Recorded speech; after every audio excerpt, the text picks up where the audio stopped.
El jardín bonito para niños. Hola, ¿cómo están? Yo soy Valeria y voy a hacer unas flores y casas y todo lo demás, como y árboles. Vamos, chicos.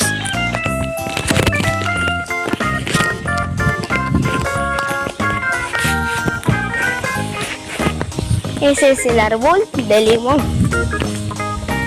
Los árboles de limón son árboles que tienen limón. Esos son limón. Limón es una planta. Esa también es una planta. Tienen.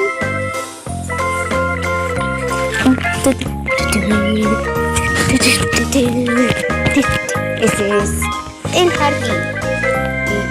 Y eso es aguacates. Ese es guayaba.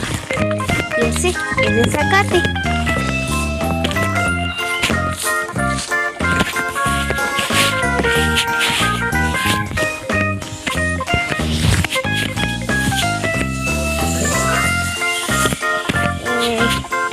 Y eso son las gallinas.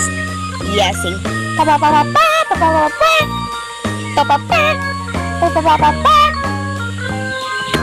Y eso son los perros.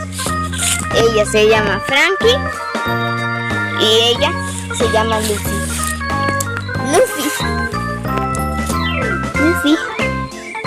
Y ella se llama Frankie y ella se llama Lucy.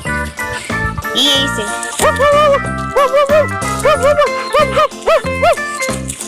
y suscríbete a tu canal en la campanita y